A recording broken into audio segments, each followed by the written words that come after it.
tuned into Breaking the Mask of Depression with your host, Diva with Depression.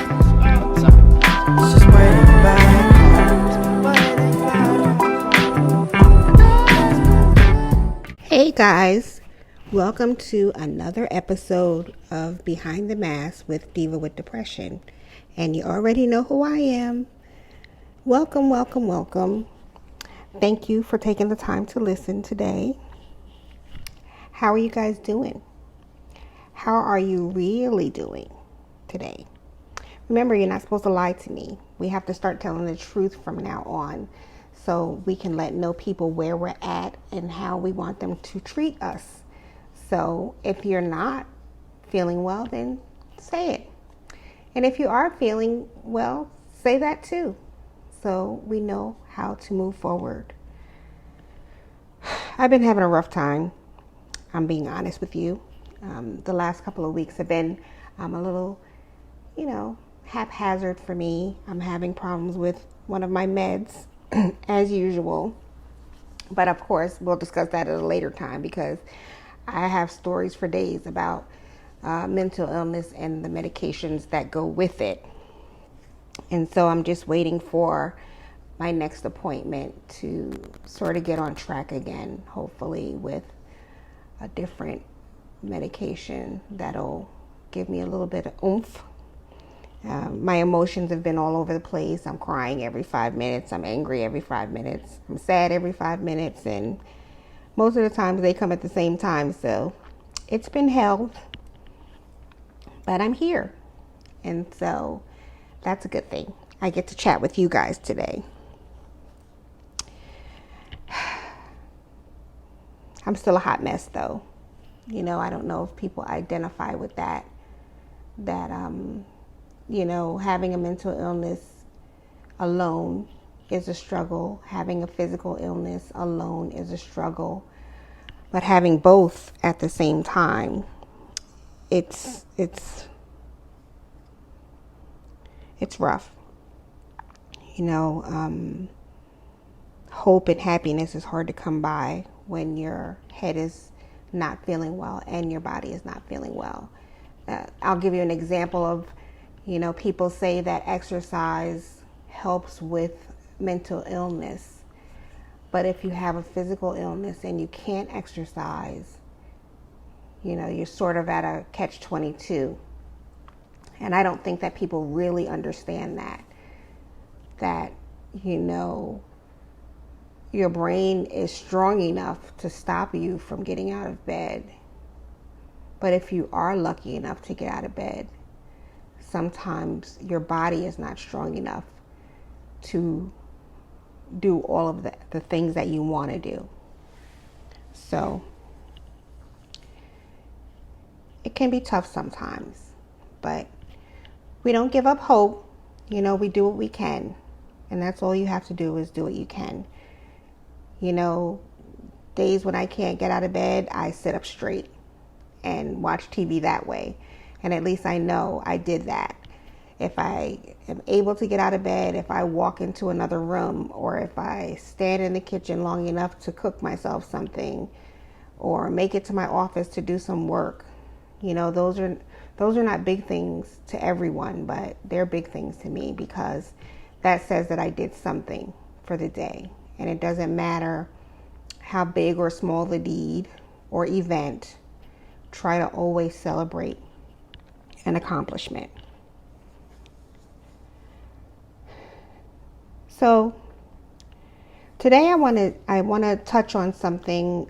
We're coming to the end of Mental Health Awareness Month, and although I think it's wonderful that there are times dedicated to mental health and mental wellness, mental illness, I think that it's a discussion that we should have every single day. However, since we are highlighting mental health awareness this month, I want to make sure that I get this topic in, because I feel like if I get it in during the month of May, it'll get more traction and it'll bring more awareness to what I'm going to talk about next.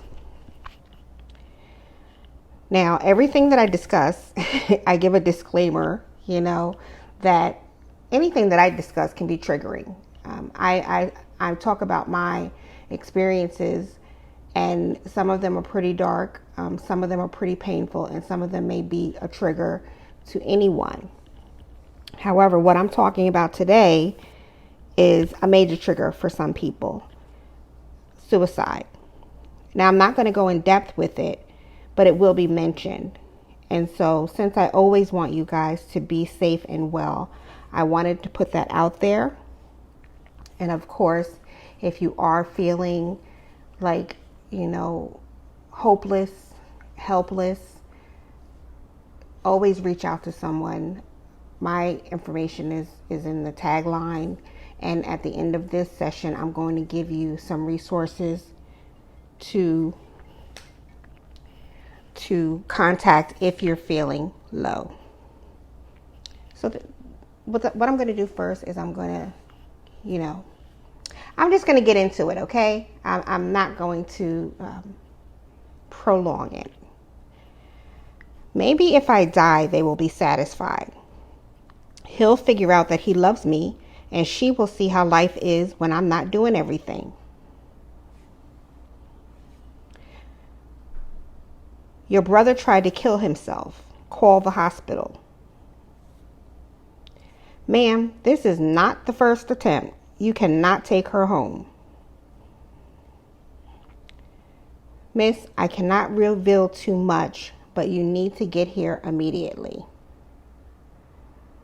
Now, those are 3 scenarios from my life.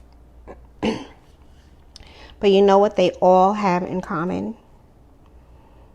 They were all circled around teenagers that are struggling with mental illness. I'm going to give you some numbers. And this was as of 2011. According to the CDC, adolescent boys aged 12 to 17 years old were more likely than girls to die by suicide. Adolescent girls were more likely than boys to have depression or an alcohol use disorder. And you guys know that I don't always read from, I try to go off the book, but I want to give you a peek into what the numbers reveal. And some of these numbers are pretty old. Like I said, that was 2011. This is from another site. Mental illness can strike anyone at any time in their life, but half of all mental illness begins by the age of 14. And that's according to the World Health Organization. Another site, half of all mental illness begins by the age of 14, but most cases go undetected and untreated. Suicide is the second leading cause of death among 15 to 29-year-olds. Harmful use of alcohol and illicit drugs among adolescents is a major issue in many countries also.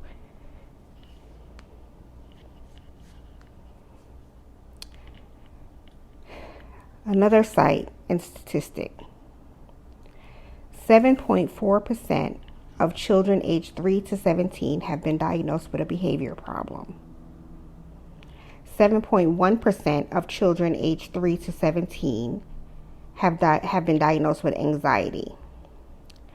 3.2% of children aged 3 to 17 have been diagnosed with depression. So that's approximately 1.9 million babies living with a mental illness or struggling with a mental illness. And this is not, I'm pausing because I'm trying to find the right words. I think the right words are we have to stop ignoring babies. We get caught up in their children. What do they have to be depressed about? We get caught up in, oh, well, they have everything they want. What do they have to be depressed about?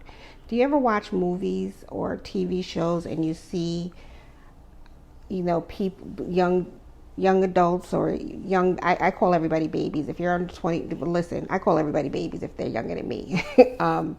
But you'll see kids that are growing up in mansions and money on end, and they're so unhappy.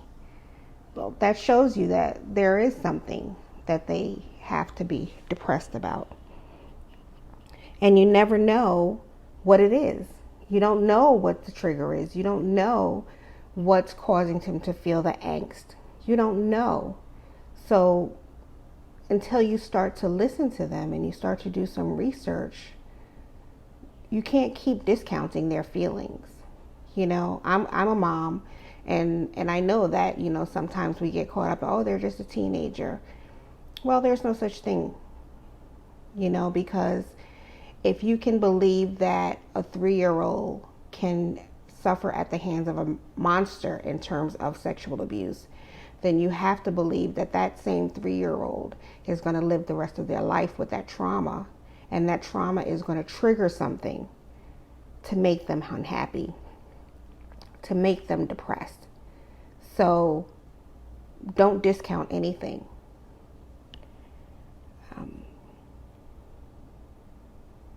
So since I spewed my numbers for today, and really, like I said, that was just a guideline. Some of those numbers are from 2011. I think I saw some was from 2008.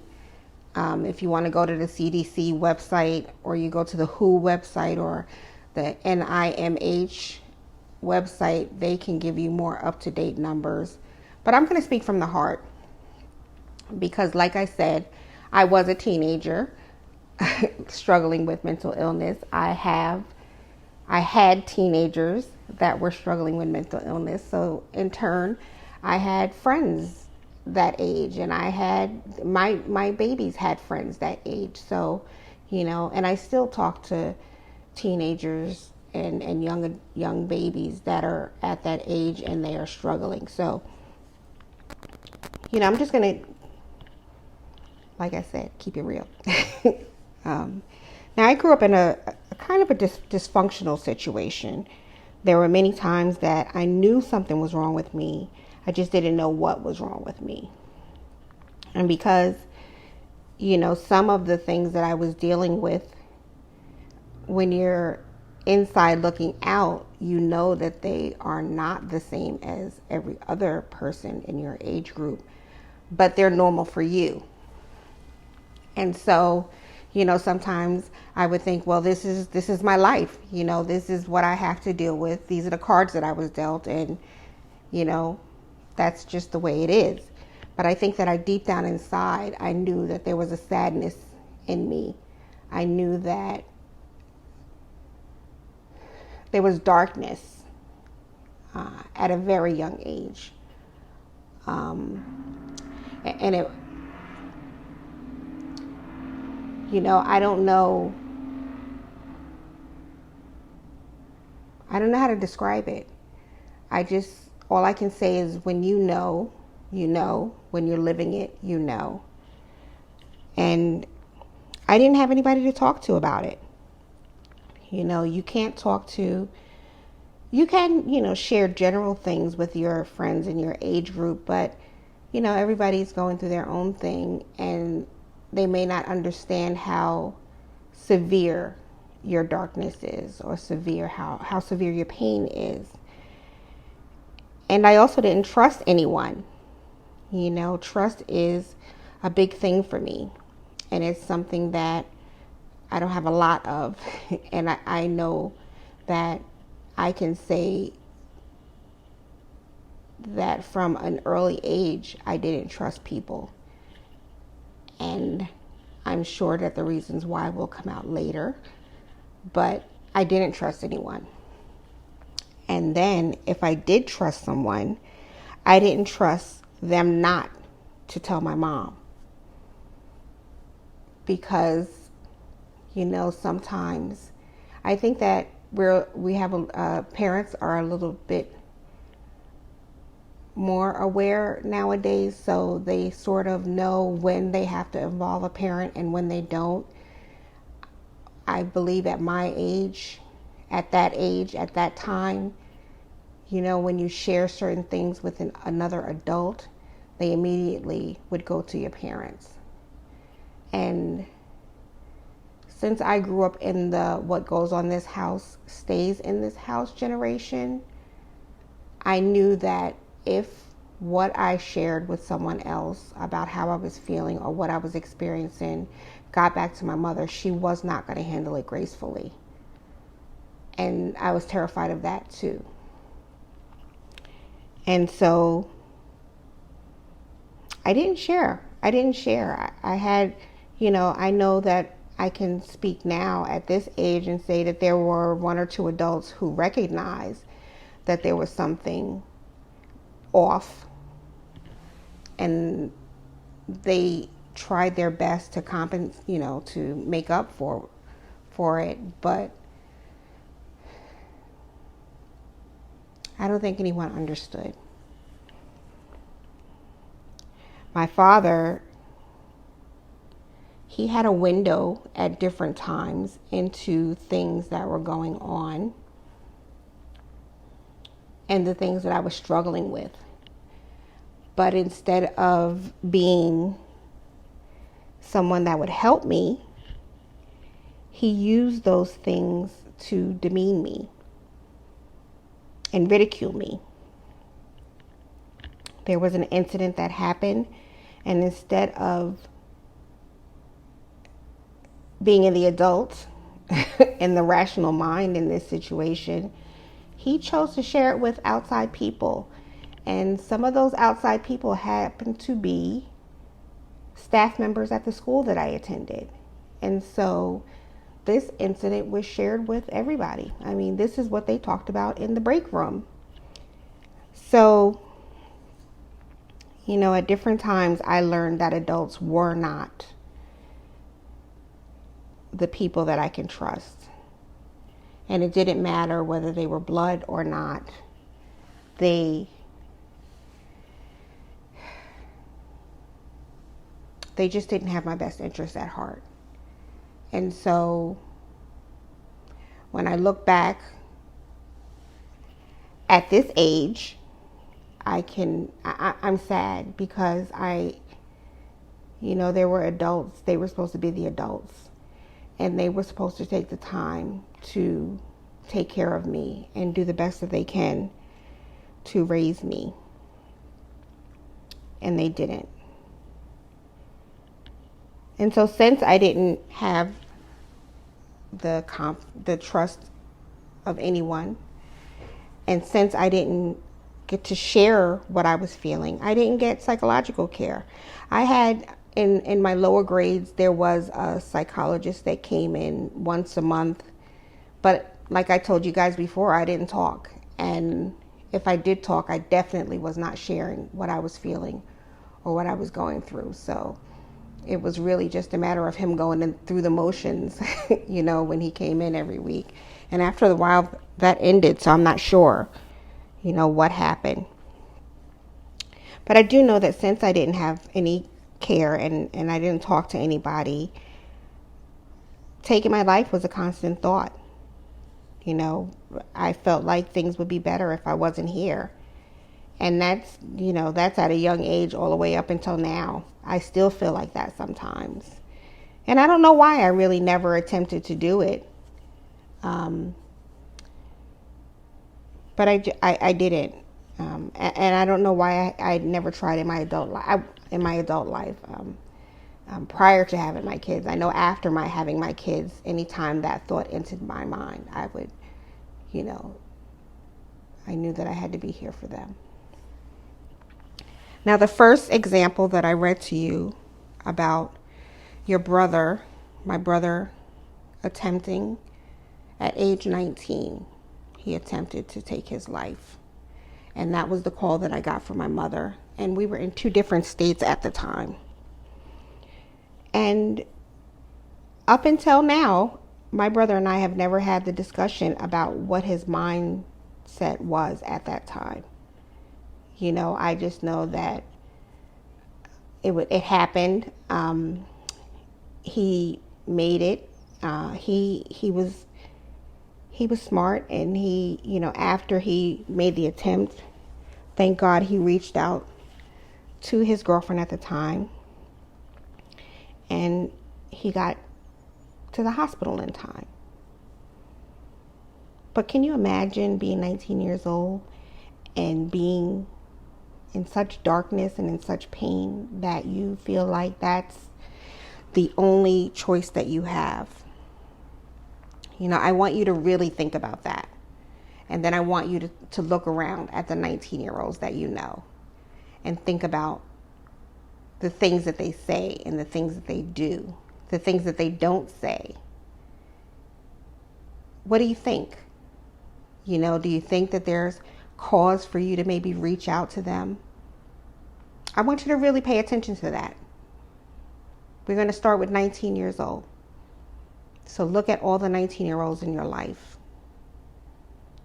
and see what you come up with. Because I know for my baby brother, one of his nicknames that I always had for him is Marmaduke. And if you're old like me, you'll know that. That's a cartoon about a dog who was just so lovable. And my baby brother was just lovable. And he was always kissing someone and loving on someone.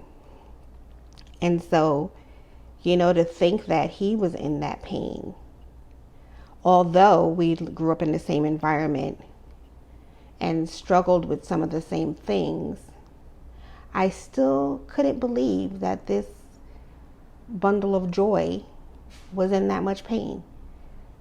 Then, that's my 21-year-old speaking about my 19-year-old brother. Now I know that there were reasons.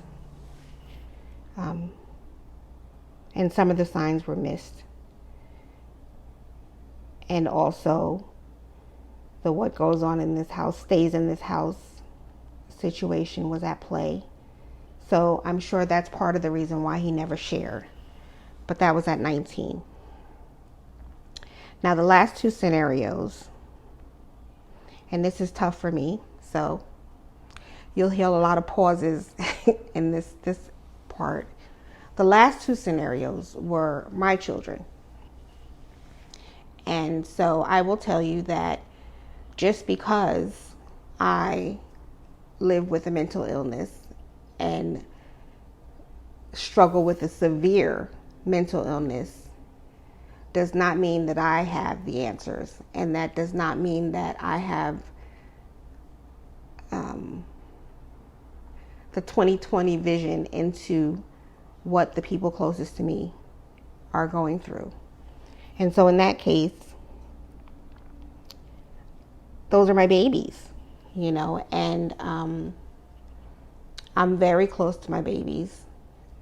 I worship, I worship them. And so to know that they were in that much pain floored me. It absolutely floored me. And so I recognize, but my first scenario was around the age of 17, 18, similar to my brother. So there were signs, there were definitely signs that I noticed that something wasn't right, or I don't even want to say right. I just know that they weren't the way I thought that they should be.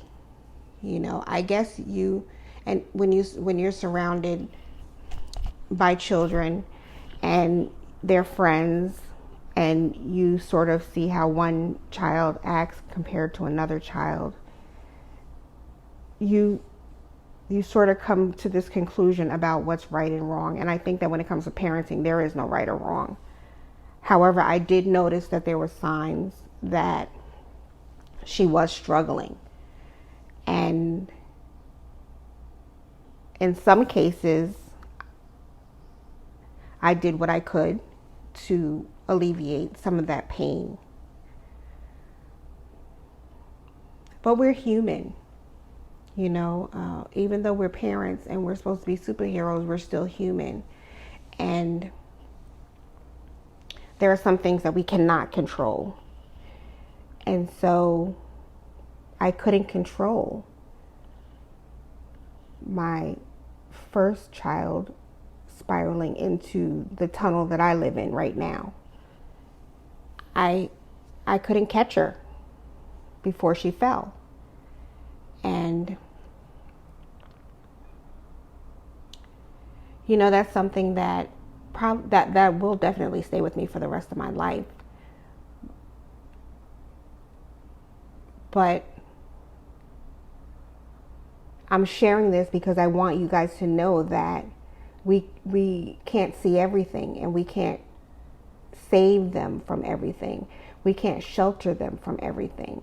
And so if you see things that are out of place, get help, because there's a quadrillion billion babies around the world. So that means that there's a quadrillion billion parents around the world, and none of us are perfect. And so what you may feel ashamed to share might be something that another parent is going through. We have to start talking, not just to save ourselves, but to save our children. The last scenario was my youngest. And again, I had no idea. I knew that school was stressful. I knew that she strived for perfection in everything that she did. And sometimes when you're struggling with perfection, you're so hard on yourself and you beat yourself up so much. And ask me how I know is because that's me. And I know how I was at that age. And when you are 16, 17, 18, 19, I'm going to stop at 18 because you're still in high school sometimes at 18 years old. And you want to be the best because you think that every other person in high school is the best. And so you want to be the head cheerleader because, you want to impress others, or you want to feel like, that's where you need to be. You don't want to be ridiculed. I mean, let's call it what it is. Young people can be cruel sometimes. And so if you're not dressed the way everybody says you should be dressed, they're going to talk about you. If your hair's not done the way it's supposed to be, they're going to talk about you. If your grades are not what they should be, what they think it should be, they're going to talk about you. And so, I want you to think about that, because as an adult, we don't like people talking about us. As an adult, we don't want to feel like we're inferior. So what makes you think that a baby would know how to process those feelings? They don't. They don't know what to do with it. They have no idea what to do with that. I think about, I was bullied from the second grade through high school. And we're not talking about someone pulling my hair. We're not talking about, a name call here or there. I had physical interactions. I was in life-threatening situations because of bullying. How do you think someone is supposed to process that? Because you don't know at a young age that bullying doesn't have anything to do with you. You think that everything has to do with you. They don't like me because there's something wrong with me. And so my youngsters at a young age were feeling that pain from every area. And I don't share their story. I don't share the specific story because that's for them to share. And they will in their own time. And they will talk about it in their own time. And I haven't at this point asked them where their mind was at that exact time. But we have had general discussions about mental illness and young adults. And both of my children are very sensitive to others around them when it comes to mental illness. And so we have loads of discussions about it. And I always ask them before I write about young adults and mental illness, what are some signs to look for? What are some things that they wish I would have done differently? What are some of the things they wish that I would have recognized before it got too far?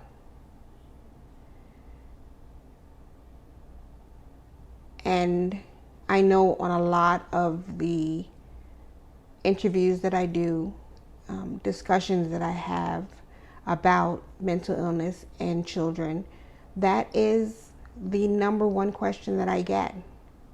How do I know? What am I supposed to look for? And I don't have an answer for you.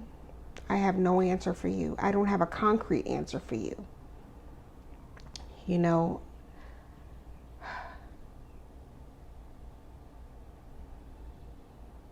parenting is hard, off the rip. You know, there's no manual for it. And so we're winging it as we go along.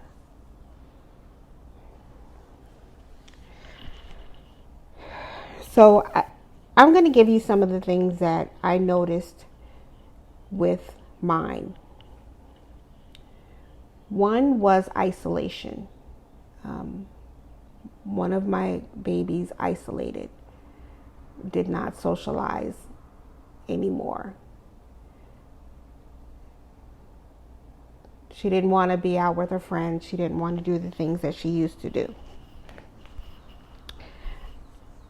And here's the thing. With the other one, she was a social butterfly. Isn't that funny?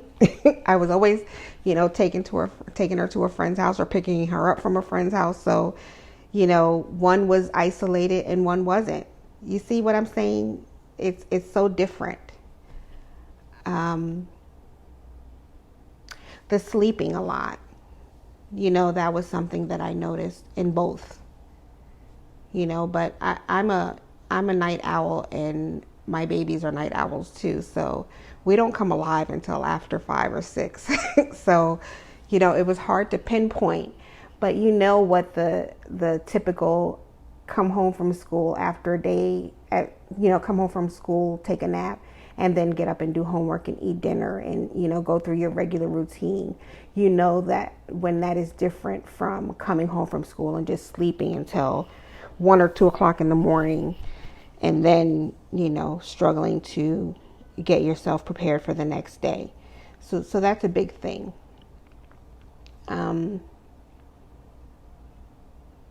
Many teens that are struggling with mental illness can develop an eating disorder. You have some that eat too much. You have some that eat too little. I know when I was around 15 or 16, I became obsessed with not eating. And I know that I didn't share that with anybody else, but I didn't. I was scared to eat. I did not want to gain weight. And I never developed an eating disorder, but I know that there were patterns there that could have gone in a darker direction. And I know some teenagers that I have spoken to that have developed eating disorders. That's where it began.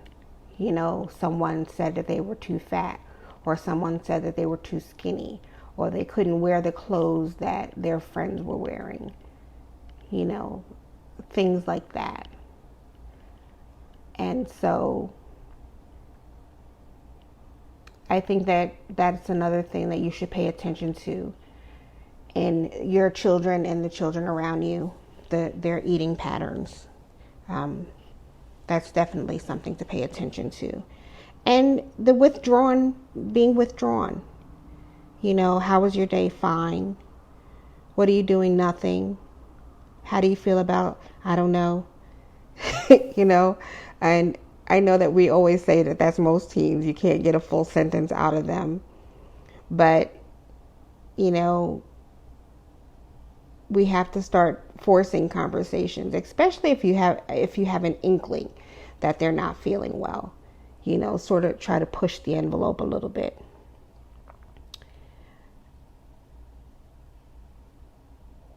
I think what it comes down to is that we just have to keep talking to them, keep sharing with them.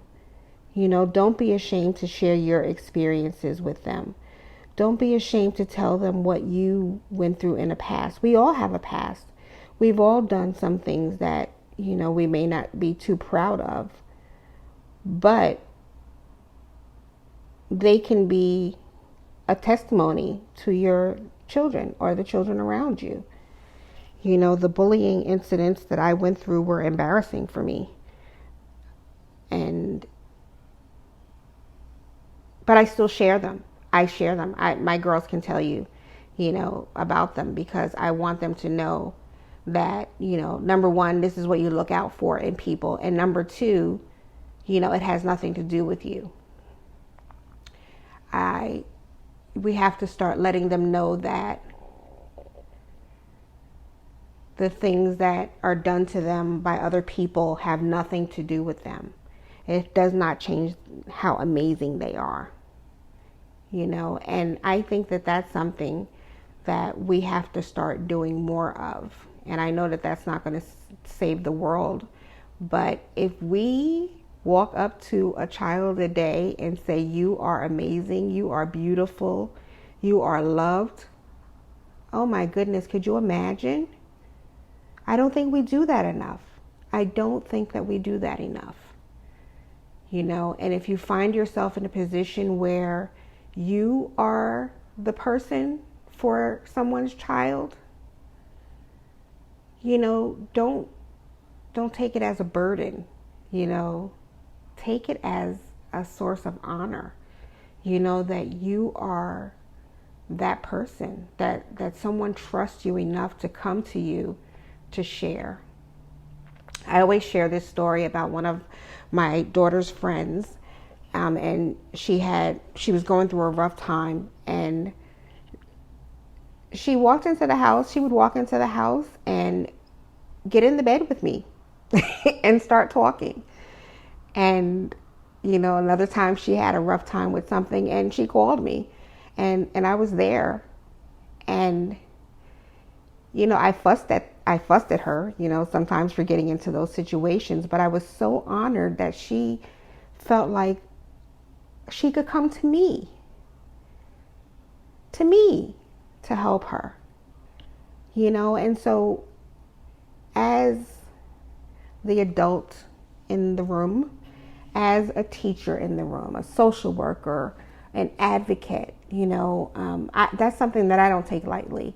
If you're an advocate, that means that you're going to go to bat for these babies, and we have to do that.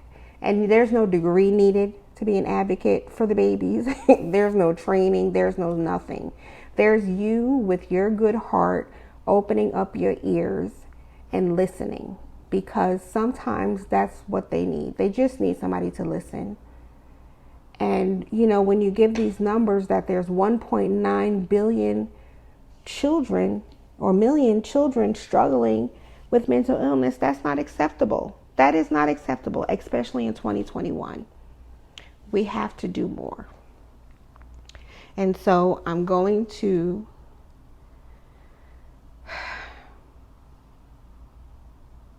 keep saying that we're not perfect, guys. We are not. But the rate of teen suicide. And we can't even say teen because I've read 3 stories in the past month about babies 10, 11, 12 taking their lives because they were bullied online or, the way their parents were treating them. So we can't even say teen. These numbers say that it starts at 3. And damn it starts at 3 because I know how I felt at 7. I know how I felt at 9 and 10. So, we got to listen to we've got to listen to them. The numbers are too high. So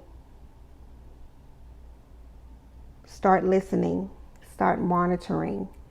I talk to a lot of parents and, I watch a lot of the ID channel. I'm an addict. And you start to see these shows when children are missing and the parents will say, oh, I don't know who that friend was. I don't know who they were going out with. Not in my house.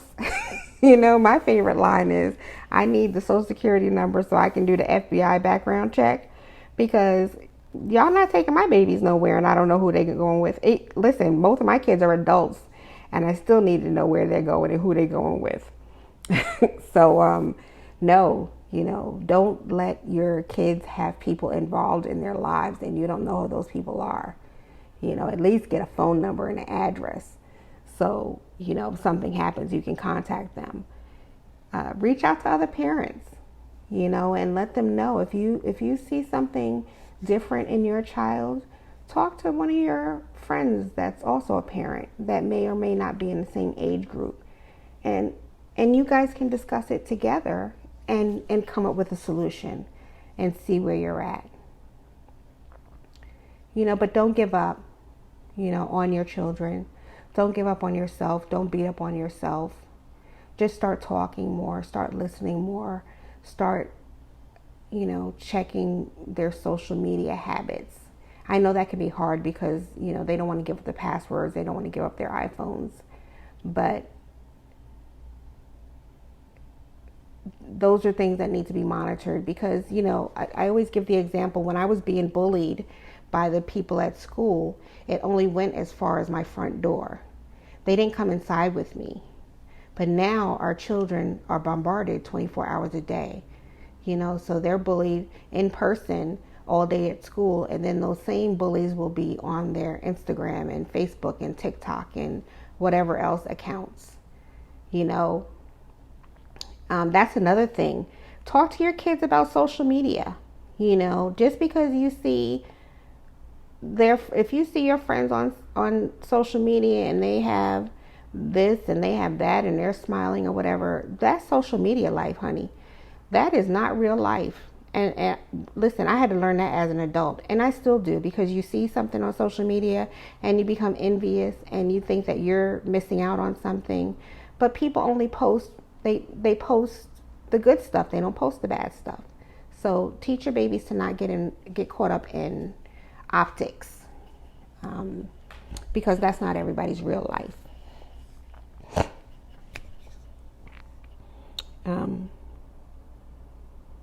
It's tough. I'm going to tell you that it was tough living that life as a teenager, and it was tough as a parent watching my teenagers live that life. So we just have to breathe, and we have to be more aware going forward. And like I said at the top of the episode, I'm going to give you some more resources.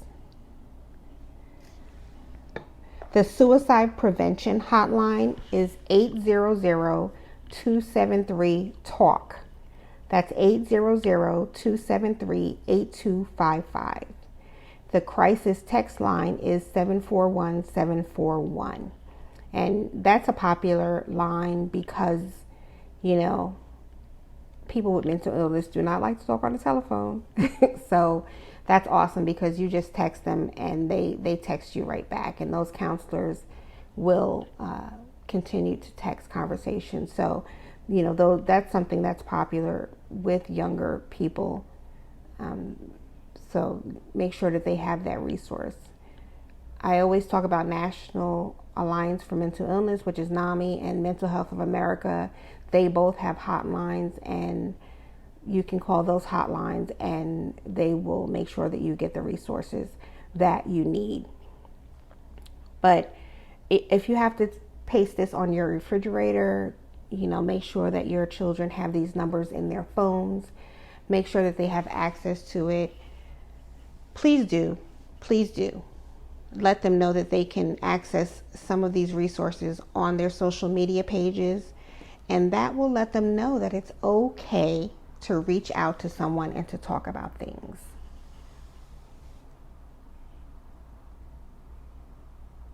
It's going to be okay, folks.